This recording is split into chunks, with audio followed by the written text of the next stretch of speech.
లంబోదరాయ నమః. శ్రీ సీతా లక్ష్మణ భరత శత్రుఘ్న హనుమత్ సమేత శ్రీ రామచంద్ర పరబ్రహ్మణే నమః. తారాని ఆధ్యాత్మిక ఛానల్కి మీ అందరికీ స్వాగతం. ఈరోజు మనం చెప్పుకోబోయే నామం 23వ నామం అయిన భార్గవ దర్ప వినాశక రామ అనే నామం గురించి తెలుసుకుందాం. భార్గవ దర్ప వినాశక రామ అంటే పరశురాముని దర్పము అనచిన రామ అని అర్థము. అంగరంగ వైభవంగా శ్రీ సీతారాముల వారి కళ్యాణం జరిగిన తర్వాత విశ్వామిత్రుడు నూతన దంపతులను అంటే రామలక్ష్మణ భరత శత్రుఘ్నులను వారి వధువులను ఆశీర్వదించి దశరథునికి జనకునికి వీడ్కోలు పలికి హిమవత్ పర్వతానికి వెళ్ళిపోయాడు. ఆ తర్వాత దశరథుడు జనక మహారాజుకి వీడ్కోలు చెప్పి సపరివారంగా అయోధ్యాపురికి బయలుదేరాడు. కొంత దూరం వరకు దశరథ మహారాజును జనకుడు అనుసరించాడు. జనక మహారాజు ఆ నలుగురు వధువులకు అపరిమితంగా ధనము ఇచ్చాడు. ఇంకా లక్షల కొలది గోవులను, పెద్ద సంఖ్యలో కంబలములను, ఇంకా చాలా విలువైన పట్టు వస్త్రాలను ఇచ్చాడు. ఇంకా వారి వెంట బలిష్టమైన ఏనుగులను, మేలుజాతి గుర్రములను, అందమైన రథములను, వీరులైన యోధులను, భక్తి విశ్వాసం ఉన్న దాసీజనాలను తోడుగా వెంట పంపించాడు. ఇంకా మిథిల నుండి పుష్కలముగా బంగారము, వెండి, ముత్యాలు, పగడాలు, కన్యాధనముగా వారికి సమర్పించాడు.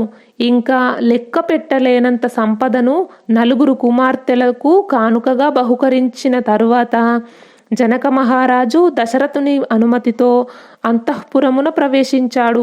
అయోధ్యాధిపతి తన వీరులైన పుత్రులతో, ఋషులతో, చతురంగ బలములతో ప్రయాణము కొనసాగిస్తూ ఉండగా అక్కడక్కడ పక్షులు భయంకర శబ్దములను చేశాయి అంటే అశుభం. మృగాలన్నీ ప్రదక్షిణ చేస్తున్నట్లు తిరుగుతున్నాయి అంటే శుభం. ఈ పక్షులు భయంకరంగా అరుస్తున్నాయేమిటి? ఈ మృగాలన్నీ ప్రదక్షిణగా తిరుగుతున్నాయేమిటి? ఈ శకునములను చూస్తుంటే భయంగా ఉంది, మనస్సు కలవరంగా ఉంది.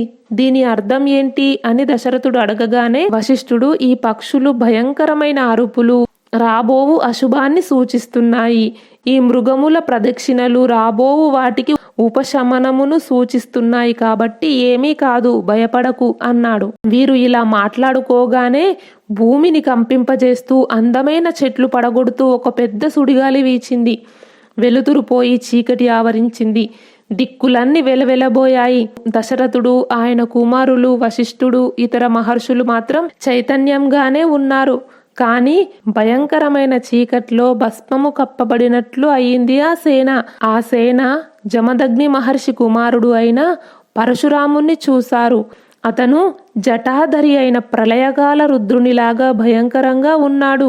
రాజవంశములను పరమార్చినవాడు, కైలాసంలాగా దుర్జయుడు, ప్రళయకాలాగ్నిలాగా దుస్సాహుడు, ప్రజ్వలిస్తున్న అగ్నిజ్వాలలలాగా తేజోరాశి అయి అతను భుజముపై గండ్రగొడ్డలిని వేసుకొని మెరుపుతీగలాగా మిరుమిట్లు గొలుపుతున్న ధనుర్బాణములను ధరించి త్రిపురాంతకుడు అయిన శివునిలాగా తేజరిల్లుతున్నాడు. అలాంటి పరశురాముని చూసి వశిష్ఠుడు, మిగిలిన ఋషులు, మునులు అందరూ తమలో తాము ఇలా మాట్లాడుకుంటున్నారు.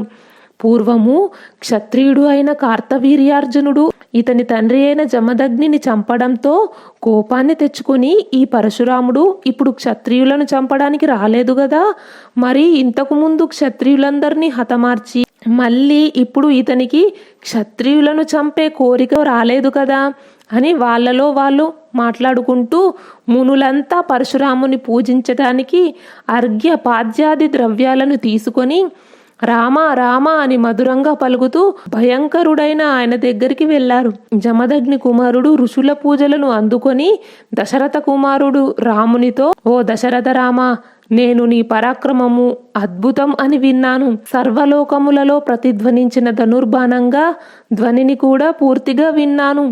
శివధనస్సు విరవడం అనే ఈ అత్యద్భుత కృత్యము ఊహింపరానిది. ఆ విషయం విని నేను ఇంకొక ధనస్సు తీసుకుని వచ్చాను. ఇదిగో ఆ ధనస్సు.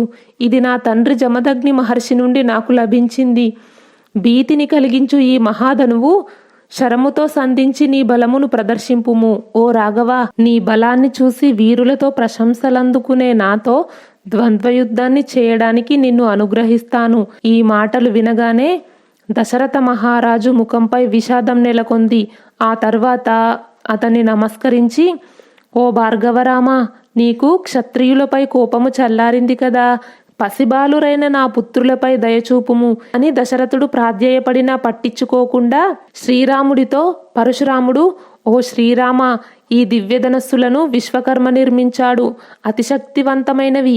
త్రిపురాసురుల సంహారానికి దేవతలు ఒక ధనస్సును శివునికి ఇచ్చారు. దానిని నీవు భగ్నం చేశావు. ఓ రామ, అపూర్వమైన కాంతులతో విలసిల్లే ఈ వైష్ణవ ధనస్సు కూడా శివధనస్సులాగా శక్తివంతమైనది. ఒకప్పుడు దేవతలు శివకేశవుల బలాలను తెలుసుకోవడానికి వారిద్దరి మధ్య ఒక గొడవ పెట్టారు. దానితో వాళ్ళిద్దరి మధ్య పెద్ద యుద్ధం జరిగింది. అప్పుడు విష్ణువు పెద్దగా హూంకరించాడు. అప్పుడు ఆ శక్తివంతమైన శివధనస్సు శక్తిని కోల్పోయింది. అప్పుడు శివుడు ఏమీ చేయలేకపోయాడు. అప్పుడు దేవతలంతా ఋషులు చారుణులతో కూడి హరిహరుల యుద్ధాన్ని శాంతింపచేశారు. విష్ణు హూంకారంతో శివధనస్సు శక్తిని కోల్పోవడం వల్ల విష్ణువే అధికుడు అని అనుకున్నారు దేవతలందరూ. అందుకు శివుడు కోపంతో బాణములతో కూడిన ఆ మహాధనువును విదేహ ప్రభువు దేవరాతునికి ఇచ్చాడు. శత్రువుల నగరాలను మట్టి కల్పించే ఈ ధనస్సు భృగువంశకుడైన రుచీకుని దగ్గర ఉత్తమన్యాసంగా శ్రీ మహావిష్ణువు ఇచ్చాడు. అలా నాకు మా తండ్రి గారి ద్వారా లభించింది. తపస్సంపన్నుడైన నా తండ్రి అస్త్ర సన్యాసం చేసిన తర్వాత కార్తవీర్యార్జునుడు మూర్ఖ బుద్ధితో ఆయనను వధించాడు. కార్తవీర్యార్జునుడు భయంకరంగా అతి క్రూరంగా మా తండ్రిని వధించినట్లు విని కోపంగా నేను క్షత్రియులను 21 సార్లు దండెత్తి పుట్టిన వానిని పుట్టినట్లుగా వధించాను. శ్రీరామ, నేను సమస్త భూమండలాన్ని జయించి యజ్ఞాంతమున పుణ్యకార్యాలు చేసే మహాత్ముడైన కశ్యప మహర్షికి నేను ఈ భూమండలాన్ని దక్షిణగా ఇచ్చాను.